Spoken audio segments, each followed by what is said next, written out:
Muy buenas tardes, pues nuevamente aquí con ustedes, como cada 8 días lo hacemos, para presentar su programa Abogado en Casa, que lo hacemos a través de Acrópolis Multimedios de nuestra Universidad de Jalapa, y que, bueno, siempre preocupado el señor rector porque se dé ese servicio social que hemos venido desarrollando tan importante, y también agradecer a todos y cada uno de ustedes que a través de nuestras redes sociales pues nos acompañan cada 8 días. Como lo habíamos platicado y sobre todo comentado hace 8 días, pues hoy tenemos el tema de medidas cautelares en el derecho penal.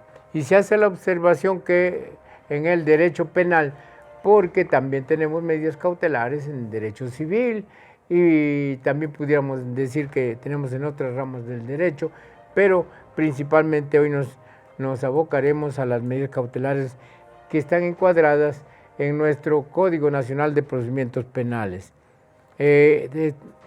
Para contestar las preguntas con este tema, pues contamos con la presencia de distinguidas personalidades que cuentan con bastante sapiencia y experiencia en el derecho penal, y que a lo largo de su carrera y su trayectoria como profesionales del derecho y también impartidores de justicia, como también académicos, etcétera, pues traen una experiencia que bueno que nos dan la oportunidad de escucharlos y sobre todo de estar con nosotros para resolver las problemáticas que con este tema se vienen dando.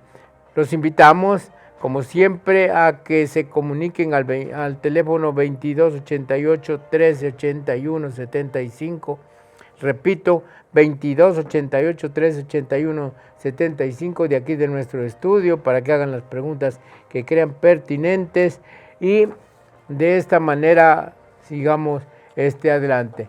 También les comunico que dentro de 8 días hemos estar atendiendo otro tema importantísimo, que esperamos que sus preguntas las puedan hacer a partir de mañana, que les vamos a abrir nuestro correo abogadoacropolis@hotmail.com, y que nuestro tema va a ser derechos humanos de niños, de niñas, niños y adolescentes. Así de que esperamos que hagan sus preguntas a través de estos días para que el próximo jueves les estemos dando respuestas. Bien, pues agradecemos como siempre que nos acompañe aquí nuestra maestra Rosa María Hernández Mora, quien es magistrada del Tribunal de Responsabilidad Juvenil, y que siempre, pues ustedes ya la conocen porque ha estado con nosotros, siempre está acompañándonos cuando le pedimos que esté en estos momentos cediéndonos nuestro tiempo y sobre todo sus conocimientos. Bienvenida, magistrada, muchas gracias por estar con nosotros.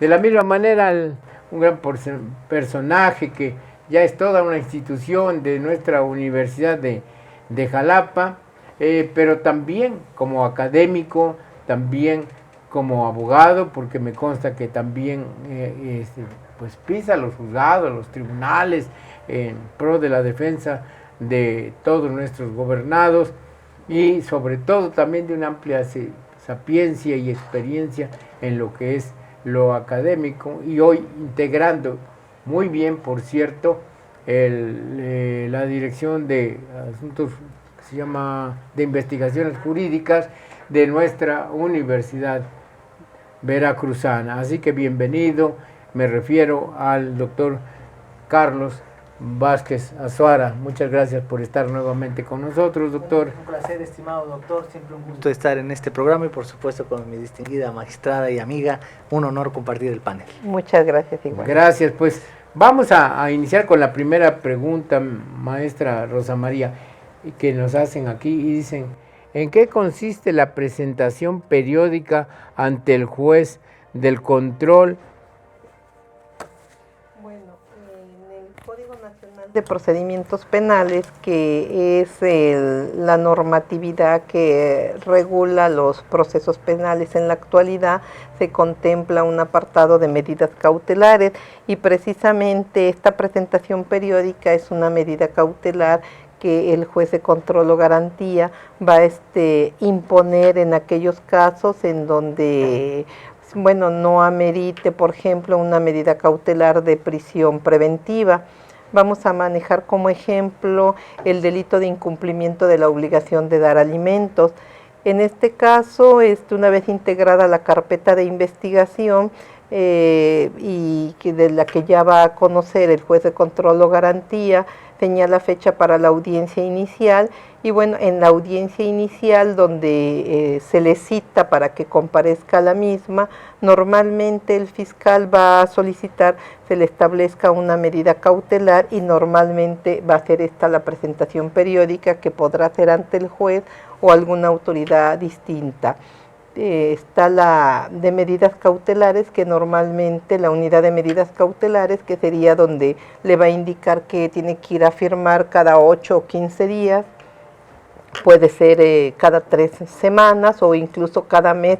Esto también va a ser en razón de que podrán solicitar, bueno, es que esta persona trabaja, tiene que estar pidiendo permiso para ir a firmar, y por lo tanto, pues esa presentación va a ser de acuerdo a esas circunstancias que las va a ponderar el juez y le va a indicar que debe de comparecer a firmar cada determinado tiempo.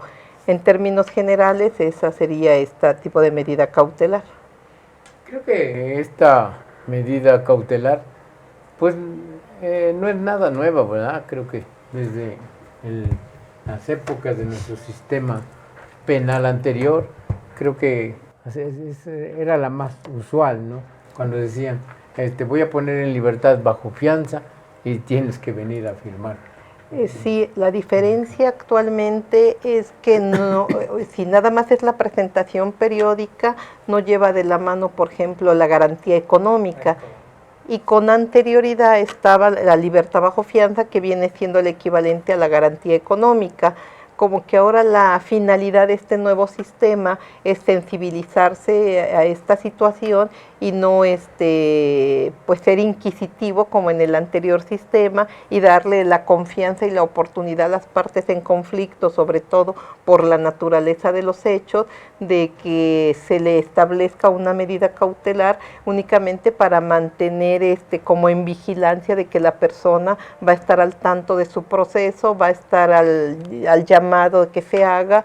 Y bueno, sobre todo, por ejemplo, yo mencionaba el incumplimiento de la obligación de dar alimentos, dándole la oportunidad en un momento determinado a las partes de que pudieran por ahí aplicar algún tipo de criterio que permitiera llegar a un arreglo y bueno, no llevar todo el proceso como tal. Y bueno, no les va a causar ningún detrimento económico a la parte imputada, que sería la parte acusada, porque simplemente está compareciendo, y bueno, con ello también se abre esa oportunidad, que sería ver que pudiera resolver a través de una mediación, conciliación y pago, por ejemplo, de la reparación del daño, este asunto de incumplimiento de la obligación de dar alimentos. Entonces va de solo, no lleva ninguna garantía económica. No quiere decir que no pueda llevarla, porque en un momento determinado pueden ir de las manos dos medidas cautelares.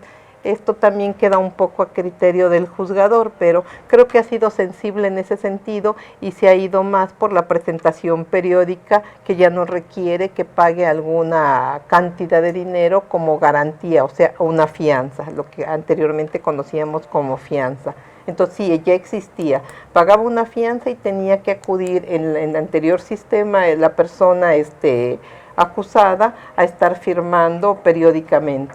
Aquí es igual, pero ya no tiene que depositar una garantía económica, una fianza. De hecho, pudiéramos estar en presencia de dos medidas cautelares, ¿verdad? Incluso sí pudiera ser. Porque una era la de depositar la cantidad de dinero que... De garantía, sí, que se le esté pidiendo, y la otra es de que en un momento dado también tenía que estarse presentando ante el juez Sí. para estar firmando cada 8 días o cada 15 días cuando había algún justificante, ¿no? Sí, Previo sí. ahí, pues creo que en eso sí progresamos con este Sí, tipo sí, definitivamente de, yo creo que sí, de medida cautelar. sí, además hay que tomar, por ejemplo, en consideración, en la actualidad, por ejemplo, está el jaloneo bastante fuerte de una medida cautelar que es la prisión preventiva oficiosa, ¿no?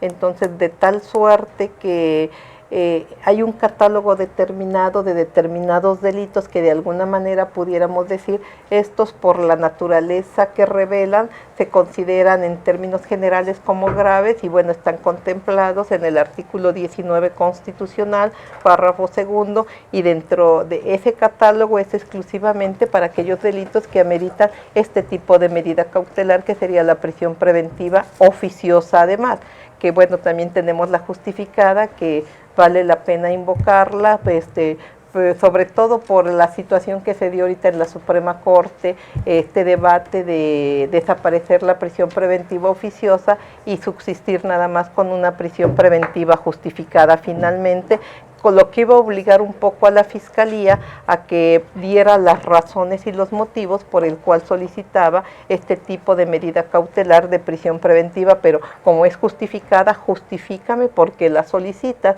pero bueno, finalmente está como que en pendiente y bueno, subsiste en los términos que está señalado en el 19 constitucional, la prisión preventiva oficiosa para todo el catálogo de ese delito y la justificada para aquellos casos en que considere necesario el fiscal solicitarlo dando las razones pertinentes. Gracias, magistrada. Maestro Azuara, aunque es una pregunta que está posterior, pero como está relacionada con algo que mencionaba ahorita la maestra Rosa María, dicen, ¿cuál es la diferencia entre la medida cautelar de prisión preventiva oficiosa y la prisión preventiva justificada, y que si con la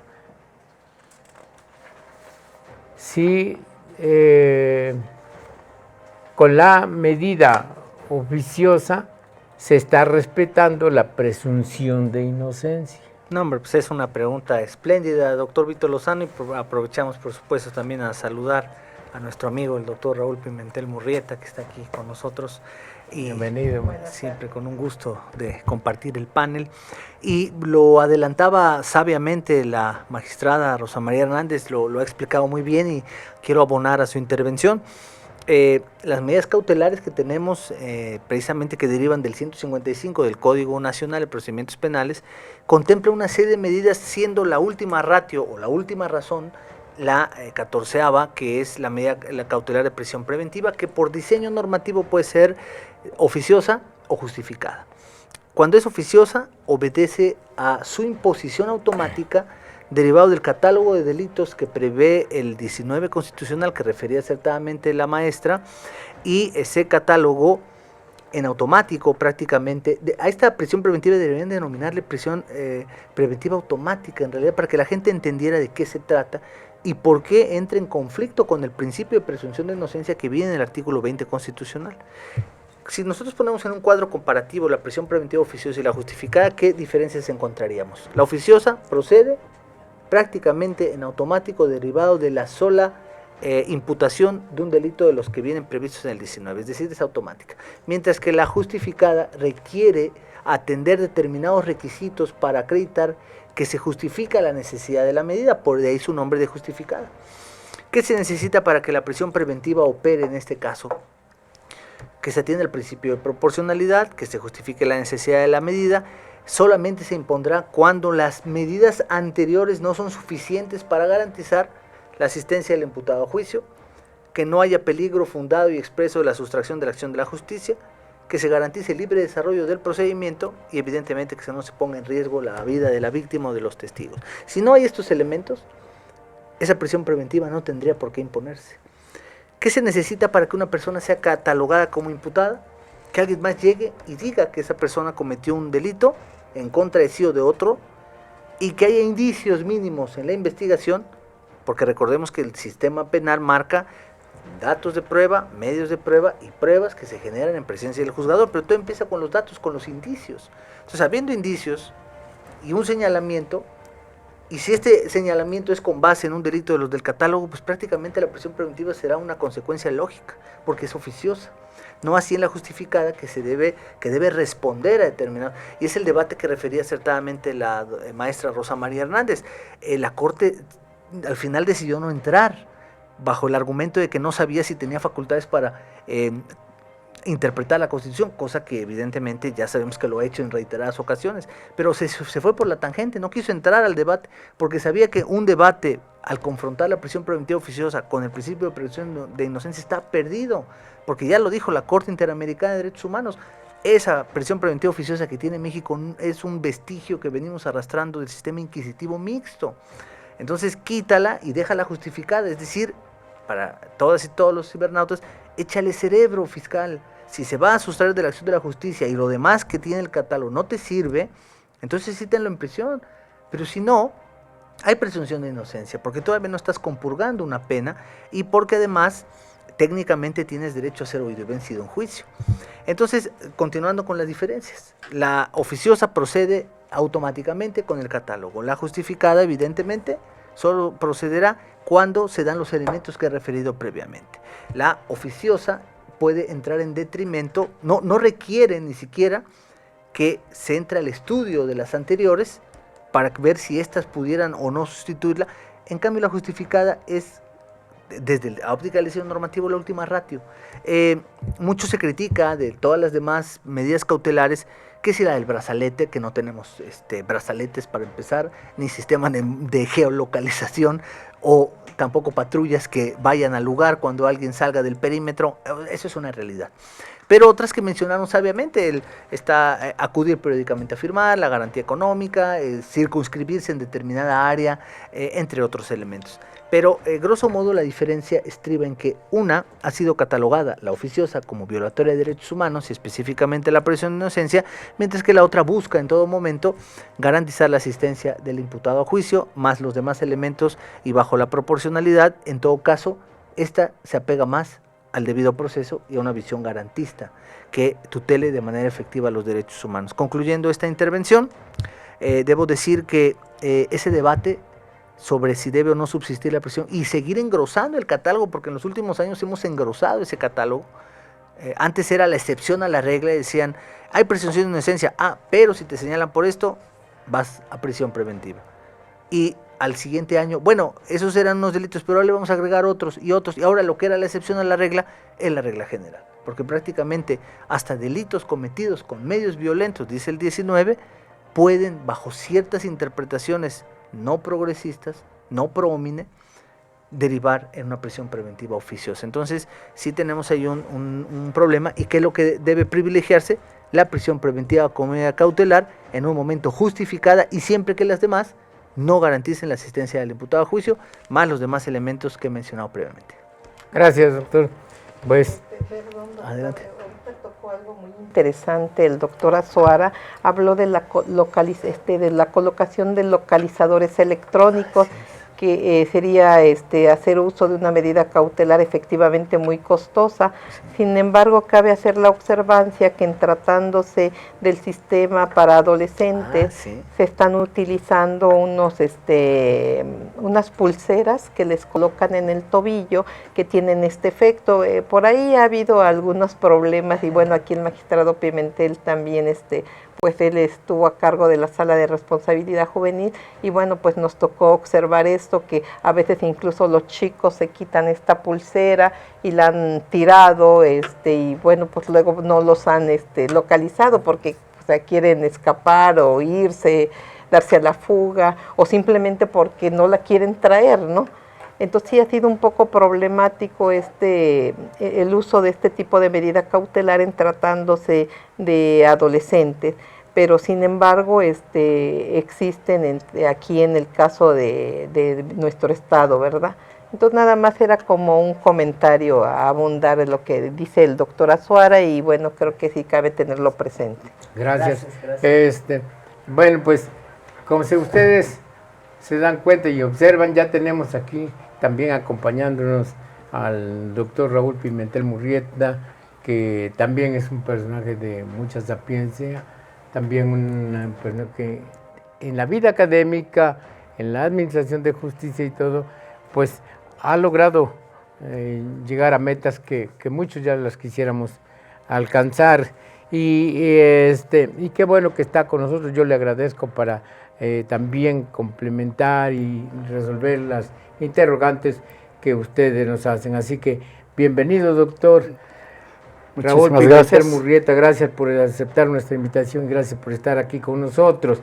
Y precisamente aquí hay algo que bueno, ya no se sabe si era más bueno el que se fue o es más malo el que está en relación a nuestro sistema o nuestro procedimiento penal acusatorio y oral, porque aquí está una pregunta que la quise adelantar también correlacionado con lo que ahorita decía la maestra Rosa María y el doctor Azuara.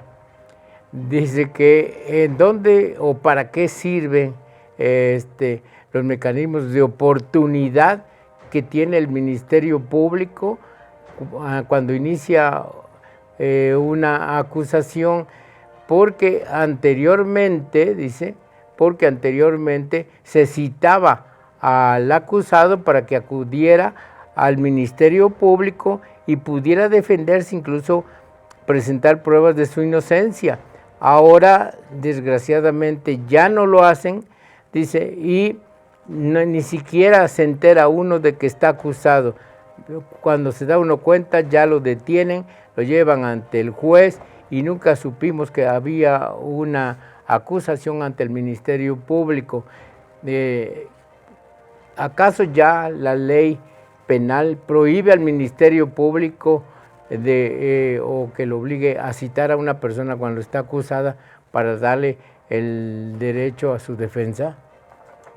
Muchísimas gracias, pues muy buenas noches y gracias por la invitación. En principio, y antes de abordar esto, nada más para que el auditorio tenga una mayor referencia, se habló de la prisión preventiva oficiosa y la prisión preventiva justificada. Pondría yo un ejemplo muy claro. Alguien llega, toma un arma de fuego, le dispara a otra persona y la priva de la vida.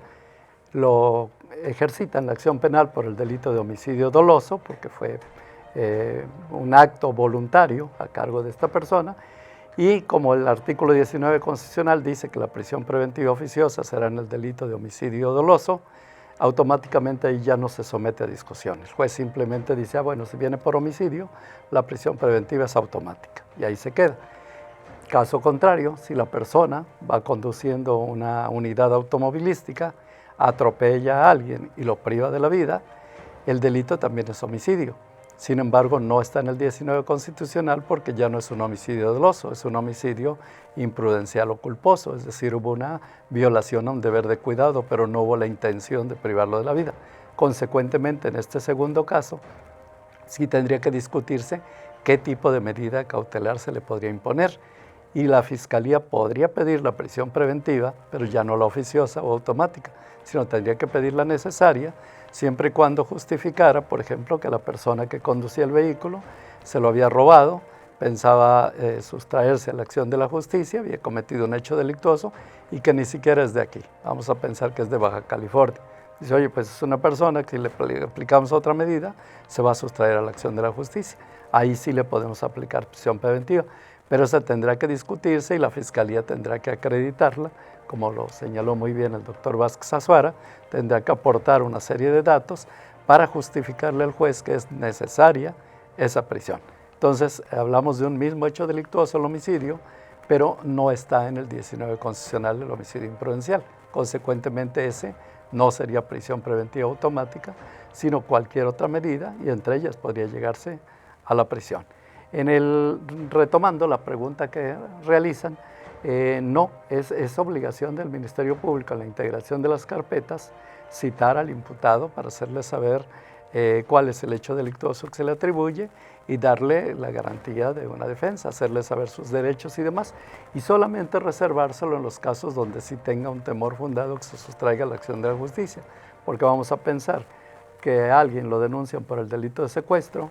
Si la fiscalía lo citara para hacerle saber esa situación, pues lo más seguro es que se sustraiga a la acción de la justicia. En esos casos puede integrar la carpeta en reserva y pedirle ya al juez que libre la orden de aprehensión correspondiente, pero tendrá que justificar la gravedad del caso y el riesgo de que se pudiera sustraer.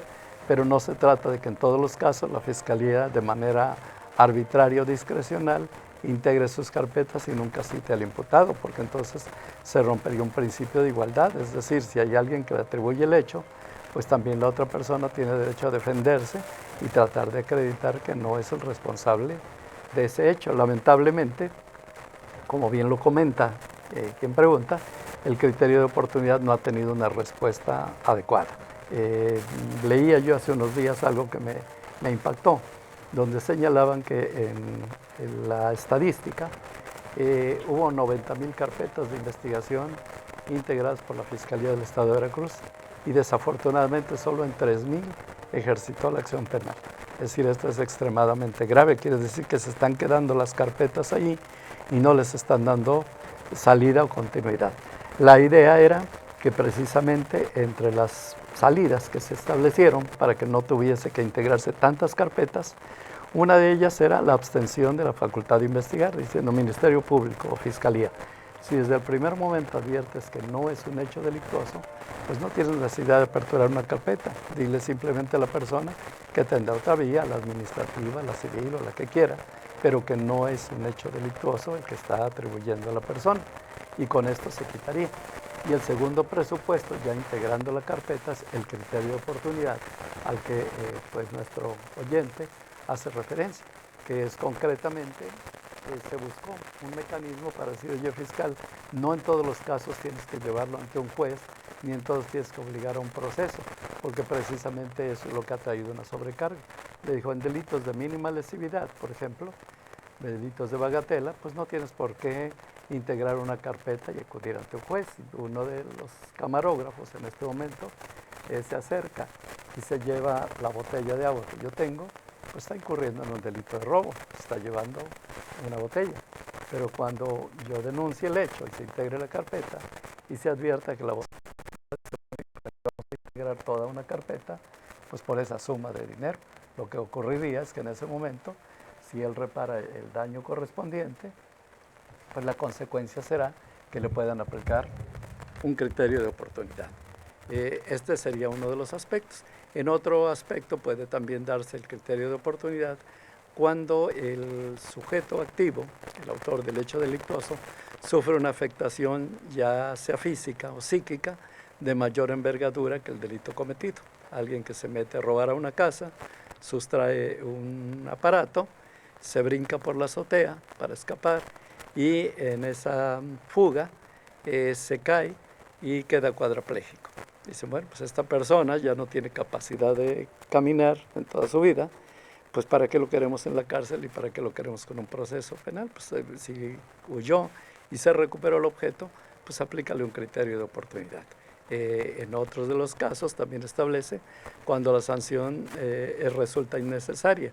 Alguien está en prisión y fue condenado a una prisión vitalicia, va a estar toda su vida, y dentro del penal se pelea con otro y lo lesiona. Dicen, ¿y para qué integramos esta carpeta? No le vamos a poder imponer otra pena porque la que tiene ya es de por vida. Consecuentemente, pues aplícale un criterio de oportunidad, déjale la que ya tiene porque ya está condenado a que toda su vida va a estar en prisión. Entonces son 6 mecanismos, 6 criterios de oportunidad establecidos en el Código Nacional como formas o vertientes en las cuales la Fiscalía, al integrar una carpeta, puede advertir en qué casos puede aplicar ese criterio de oportunidad, que teóricamente se llama principio de oportunidad. Es un principio de oportunidad. Cuando la Fiscalía lo aplica, ya lo denomina criterio, es decir, ya es el criterio que lo asume. Esto es un principio de oportunidad, pero una vez que alguien emite un criterio de aplicación o no aplicación, pues es ya cuando hablamos de un criterio de oportunidad.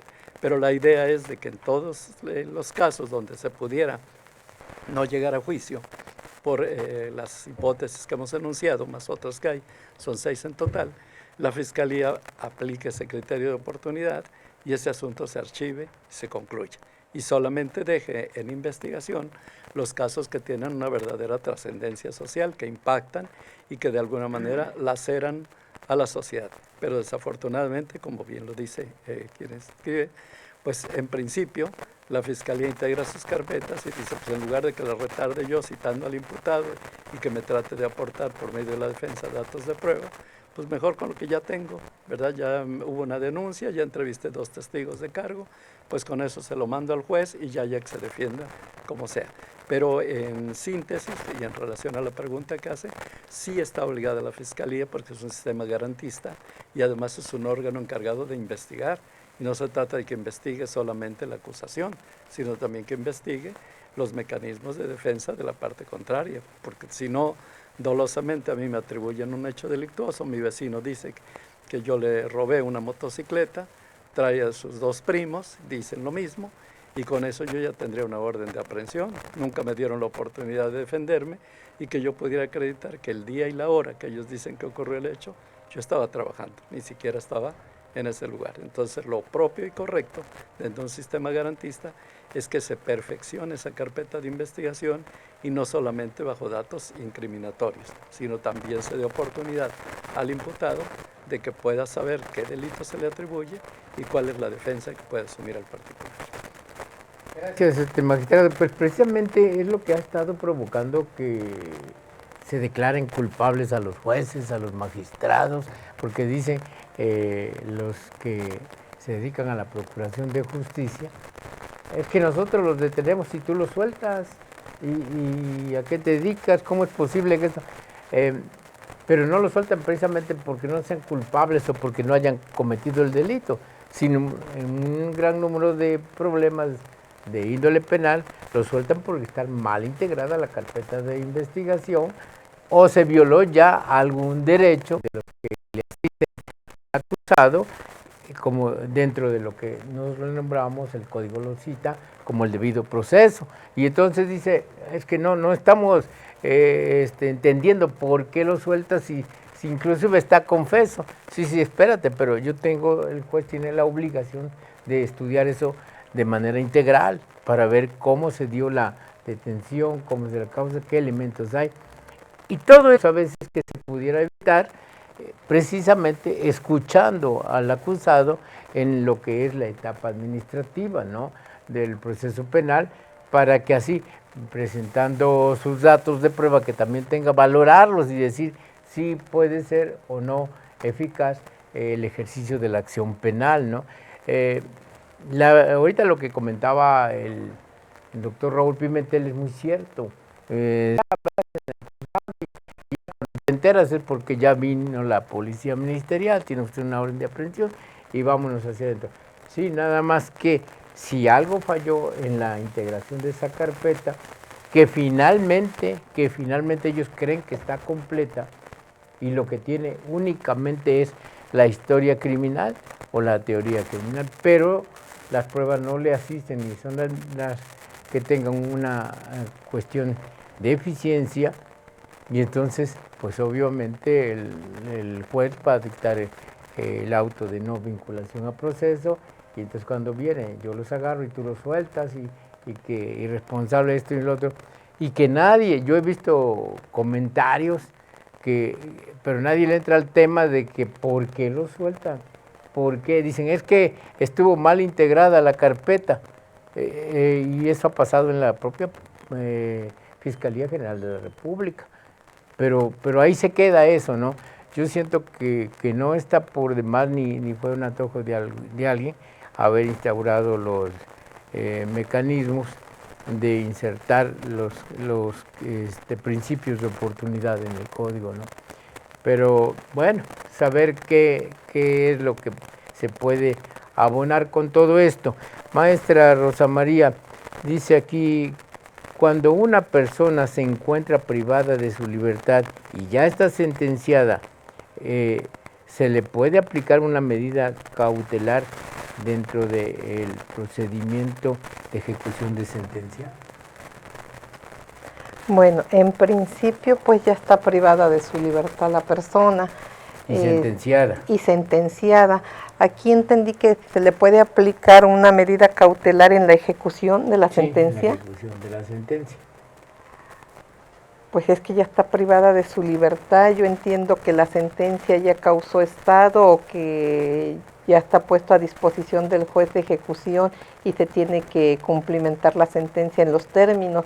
Lo que se me ocurre que pudiera en ese momento, por ejemplo, estarse ejecutando alguna orden de aprehensión de otro asunto que le hubieran estado integrando carpeta de investigación y que el hecho fuera de naturaleza grave y bueno, que en un momento determinado si surgiera o estuviera ahí pendiente algún mandato judicial, lo ejecutaran y por la naturaleza del hecho, pues la medida cautelar fuera la de prisión preventiva oficiosa, que de hecho ya nomás sería, yo creo que agregado, porque pues ya está privada de su libertad la persona. Este sería un caso como excepcional, ¿no?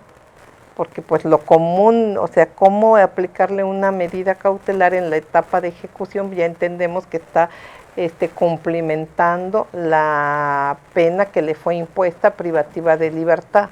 Luego entonces, ¿cómo aplicar ahora una medida cautelar? Pues solo en ese caso a mí se me ocurre que pudiera ser que se esté ejecutando algún otro asunto donde la medida cautelar fuera la de prisión preventiva oficiosa. Yo lo entendería de otra manera. Yo entiendo que es alguien que está en libertad. Es decir, le dictaron, él disfrutaba de una medida cautelar. Le dictan una sentencia, pero se va a la apelación. Él sigue disfrutando de esa medida cautelar. Confirman la sentencia, se va al amparo, pero la autoridad federal decreta la suspensión de la ejecución de la pena. Consecuentemente, ella sigue en libertad. Una vez que causa estado la sentencia, el juez lo que va a librar es ahora la orden de reaprehensión para que cumpla la pena correspondiente. La pregunta que él realiza es si le podían aplicar una medida cautelar en la ejecución de la pena. No se puede aplicar una medida cautelar porque lo que el juez tiene que hacer es cumplimentar la sentencia. Si la sentencia era de 2 años de prisión, pues ya no le va a poder aplicar una medida cautelar, tendrá que ser los 2 años de prisión o sustituible económicamente por la cantidad que se establezca. Pero concretamente en relación a su pregunta, no puede haber medidas cautelares porque el proceso ya terminó. La medida cautelar es un mecanismo, una garantía que se establece para que no se sustraiga la acción de la justicia o no entorpezca el desarrollo de un proceso. Pero que si el proceso ya está concluido, pues ya no hay tal medida. Lo que viene es la ejecución de la pena correspondiente. Así entendería yo la pregunta de que estaba en libertad y privada de su libertad, así es la pregunta, no que no se encuentre y que se encuentra sentenciada además, no que se encuentre en libertad y que le dicten una sentencia que donde amerite la prisión o la medida de internamiento y que en la etapa de ejecución, por ejemplo, se vaya al amparo, finalmente se lo nieguen y forzosamente tenga que compurgarla privada de su libertad. Porque si estuviera en libertad, y como dice el magistrado Pimentel, tendría necesariamente que girarle una orden de reaprehensión para que venga a cumplimentar esa pena que le están imponiendo de ser privado de su libertad en los términos señalados.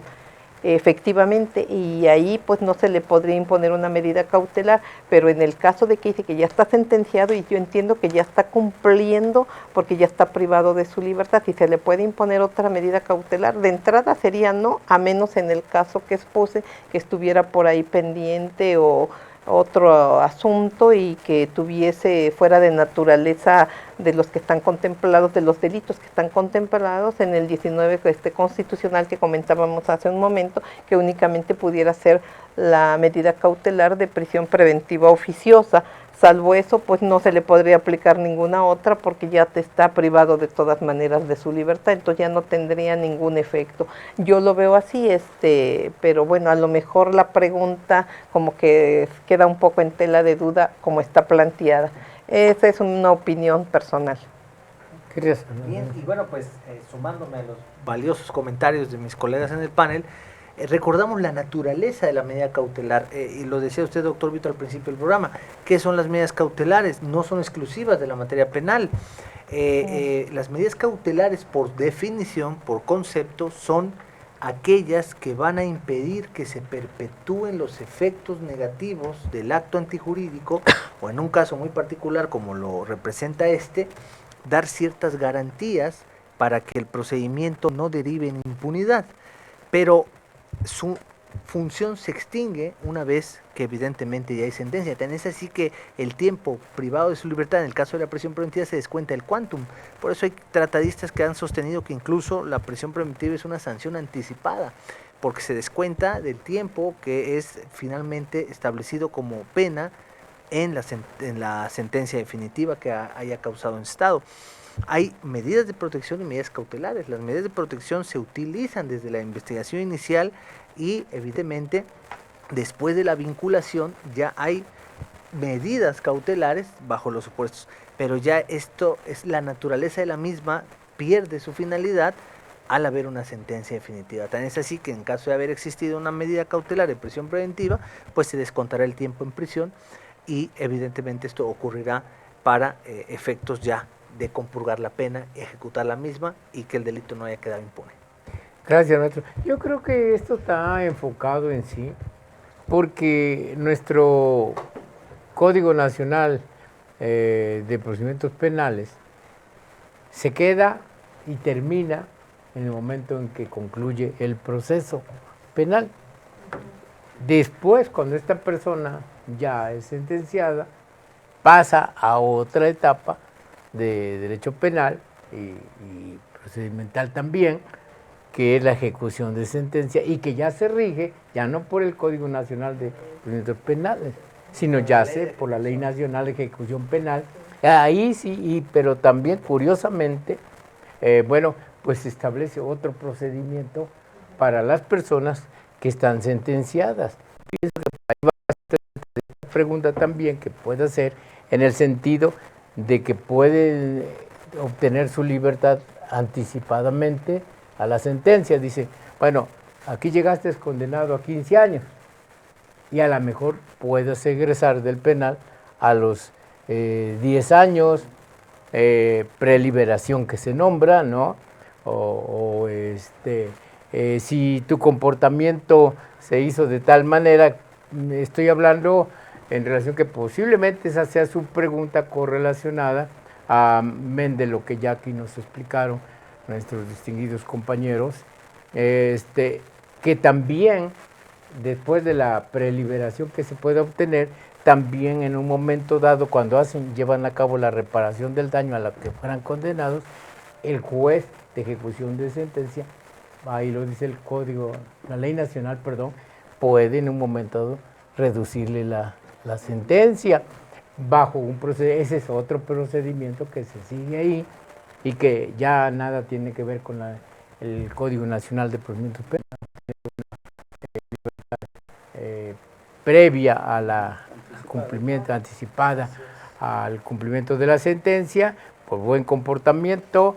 Es más, aquí existen unos que ya estando con una sentencia, salen los fines de semana a sus hogares y regresan los lunes, etcétera, que ya tienen muchos años ahí, que su comportamiento supongo que ha sido positivo y hay un procedimiento administrativo.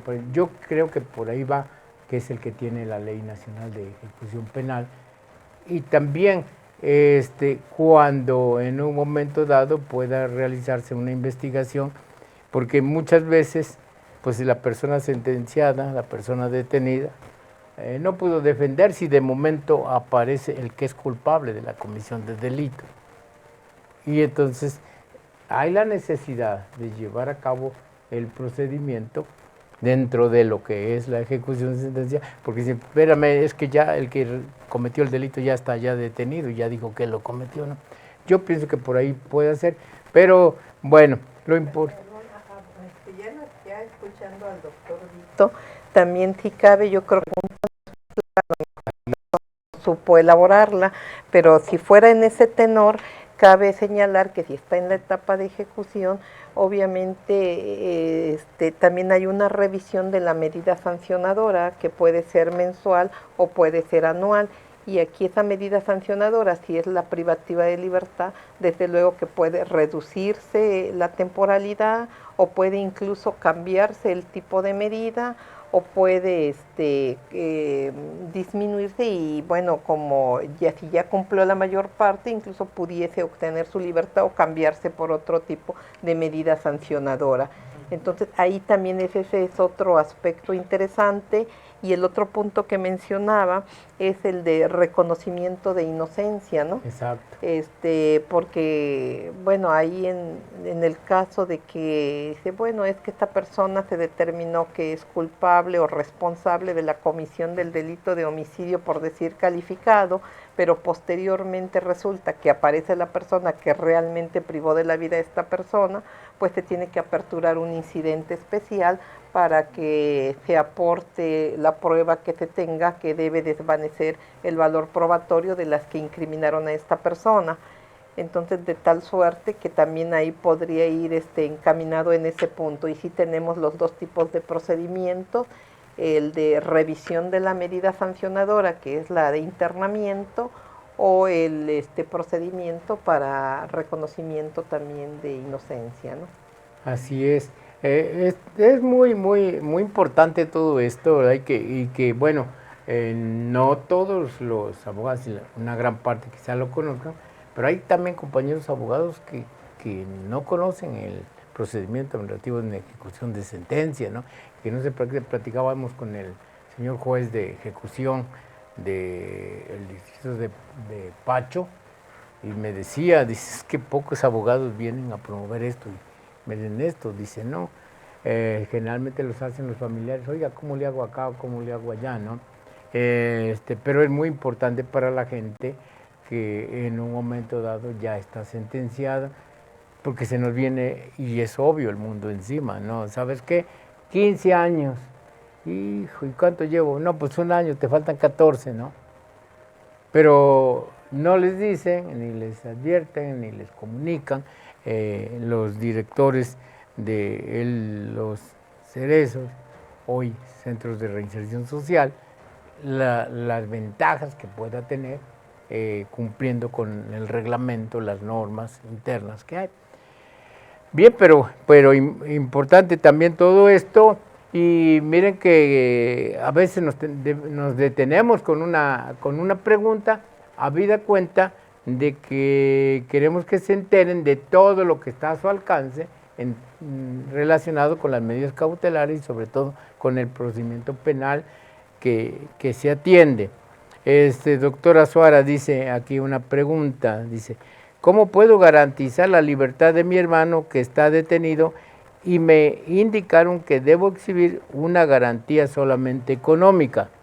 Muy bien, estimado doctor Vito, pues primero pues sumarme a la amplia y muy acertada explicación que la magistrada Rosa María hace rato nos expresaba con relación a la pregunta anterior, y en este caso muy particular, retomando las medidas cautelares, recordemos que muy a pesar de que tenemos una prominente y muy arraigada dependencia de la medida cautelar de prisión preventiva, lo queremos arreglar desde un inicio metiendo a la cárcel a la gente. Muy a pesar de eso, también debemos tener presente que pues no todos los delitos son de naturaleza que amerite esta medida cautelar, y también siempre hay salidas alternas al procedimiento, entre las que se encuentran precisamente los acuerdos reparatorios, los criterios de oportunidad que acertadamente el doctor Raúl Pimentel y de manera muy oportuna explicaba hace rato. Tenemos, pero en el caso muy particular de la imputación de un delito donde quizás de momento se haya existido, y quiero completar un poco la idea de la pregunta, porque obviamente nos faltan datos, pero en un escenario hipotético, una persona detenida donde precisamente bajo la flagrancia pudiera haber sido pues detenida, y en los términos constitucionales con posterioridad se califica ilegal la detención, queda puesta en libertad, o simple y sencillamente la naturaleza del delito no amerita una medida cautelar de prisión preventiva, pero se solicita una medida cautelar menos agresiva, como la garantía económica. Y entonces la persona, a pesar de tener un procedimiento judicial de naturaleza penal aperturado en su contra en calidad de imputado, gozará de libertad durante lo que dura el procedimiento, y por supuesto que si mediante una medida cautelar garantiza la reparación del daño, o en cierta medida hay una garantía económica, pues no tendrá mayor inconveniente. Lo que usted decía también, doctor Vito, al principio, lo que antes conocíamos como la libertad bajo fianza, bueno, pues en este caso sigue operando. Una persona que es señalada por un delito o en un momento dado detenida por un delito, no necesariamente compurgará una pena privado de su libertad. Y si hay necesidad de que pueda garantizar una posible reparación del daño mediante una garantía económica, esto le evitará indudablemente que tenga la posibilidad de compurgar una pena más agresiva o en un momento dado gozar de libertad durante lo que dura el procedimiento. Sin embargo, también quiero hacer la acotación que no necesariamente ser señalado o no necesariamente ser privado de la libertad por un delito aparentemente flagrante o no se justifica, quiere decir que forzosamente estaremos obligados a pagar para salir. Y yo recuerdo un caso, pues en cierta medida emblemático. Decía aquí forzosamente en dinero. Exactamente, puede ser, como decía la magistrada, acudir periódicamente a firmar. Ojalá esta tecnología que tienen en responsabilidad de menores pueda aplicarse también en el ámbito general, y que activen los brazaletes, porque no es costoso y no hay el sistema de geolocalización. Pero no quiere decir que todo señalamiento o toda detención flagrante que después no derive en una medida cautelar de prisión preventiva, pues evidentemente siempre que soy señalado o detenido, necesariamente después tendré que pagar. No funciona así, hay otras medidas cautelares y además no en todos los casos obedece al principio de proporcionalidad. Y pongo nada más rápidamente para cerrar un ejemplo: un accidente de tránsito terrestre entre dos personas, chocan, inmediatamente llega el perito correspondiente, toma unas fotos y decide que la imputada era la mujer que venía conduciendo el vehículo en bajada y el que había dado la vuelta inadecuadamente no era el responsable, y a ella aperturan una carpeta de investigación y a ella la ponen en calidad de imputada. Ni siquiera había peritaje de causalidad, pero ya ella era la imputada porque así lo dijo el primer respondiente. Entonces, inmediatamente todavía eran los vestigios de la transición del sistema que tuvimos aperturado con un código de 2013, y entonces se impone una medida de garantía económica. Le dicen a la señora, usted tiene que pagar una garantía económica para reparar el daño porque usted es imputada y usted ocasionó el accidente. Oiga, pero todavía no es estable en su momento que el control judicial. Le decían, bueno, pues usted tiene que pagar una garantía.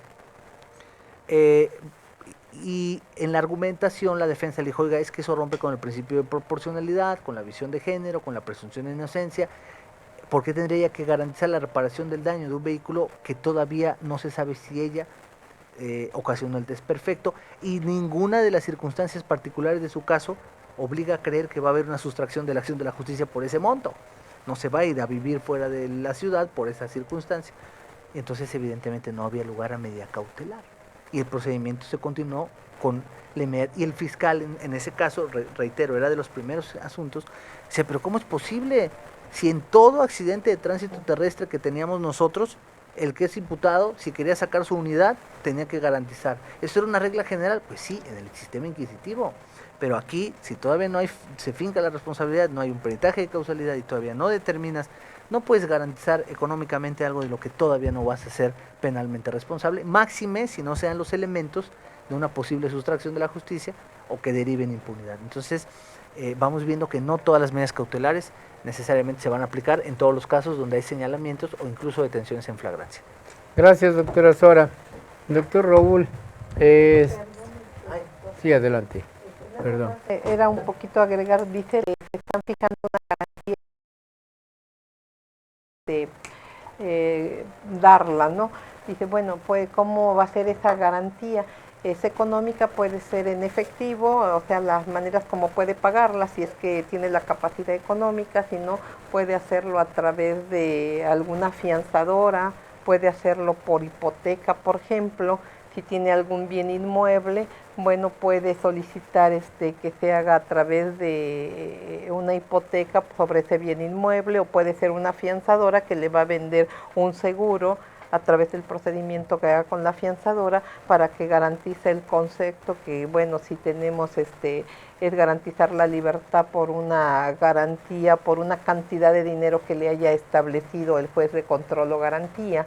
Entonces creo que es las maneras como puede cubrir esa garantía que le está señalando para otorgarle la libertad a su hermano. Entonces creo que es un poco de complemento nada más a lo que quería abonar a lo que dijo el doctor Azuara. Gracias. Gracias, maestra. No, gracias. Doctor Raúl dice, el juez de control ordenó el embargo de mi casa por el delito de incumplimiento de dar alimentos cometido por mi hermano. ¿Esto es legal? En principio, complementando ya la pregunta anterior que había contestado la Rosa María, cuando se fija una garantía económica, vamos a pensar 50,000 pesos, tiene la posibilidad de conseguir el dinero y de aportar los 50,000 pesos. Si no tiene los 50,000 pesos, acude a una institución, una afianzadora, paga un 10% sobre eso y le expiden una póliza en la cual le garantizan los 50,000. Si no los tuviera, puede ser a través de una hipoteca. Si tiene un bien inmueble, hace un avalúo, lo exhibe y se grava esa hipoteca. Pero también puede haber otros dos mecanismos, que es la prenda y el fideicomiso. O sea, lo que la ley establece son 5 mecanismos, que es en efectivo, en institución afianzadora, en prenda, en fideicomiso o en hipoteca. Entonces, nada más para complementar la pregunta correspondiente. En relación a este caso, está también un poquito confuso porque dice que es a su hermano. Como fiador en un momento entendería dado, ¿no? Entendería yo que quizá pudiese ser, vamos a pensar, una copropiedad, ¿no? En la cual solamente podrían embargar los derechos que corresponden al hermano, no podría ser el afectado. El juez de control sí tiene facultades para decretar un embargo cuando se trata de una garantía de reparación del daño. Aquí hay un incumplimiento de la obligación de dar alimentos. Vamos a pensar un padre que durante 2 años no ha dado alimentos, se cuantifica y resulta que tenía que dar 5,000 pesos mensuales. O sea, bueno, son 60,000 en un año, debe 120,000 pesos. Como hay el riesgo de que se sustraiga y no lo pague, pues te vamos a embargar un bien que garantice esa cantidad. Si tú la pagas después, cuando seas condenado, no hay problema, se libera el gravamen. Si no la pagas, se podría llegar hasta un remate de ese bien para que la víctima tuviera el resarcimiento del daño generado. Pero en la pregunta que él hace, él dice, es mi hermano, evidentemente que si el juez de control decreta un embargo sobre un bien que es de él y no de su hermano, pues él podría impugnar esa decisión. No puede el juez gravar los bienes de otra persona porque lo que la Constitución establece es que las penas son intrascendentes, es decir, no pueden trascender más allá de la persona que cometió el hecho delictuoso, no puede personalísimo, los procesos no pueden seguirse contra otro que no sea el autor del hecho delictuoso. Consecuentemente, si el juez de manera confusa, vamos a pensar, grava un embargo sobre esto, puede anularse el mismo, tendría que recurrirlo, ¿verdad? Y a través de eso demostrar que ese bien es ajeno al autor del hecho delictuoso. Gracias, doctor. Pues miren, como todo lo que empieza termina, nuestro tiempo se nos ha agotado para el día de hoy. Sí les digo, porque ustedes han de estar pensando que nos faltaron varias preguntas por dar respuesta debido a los comentarios.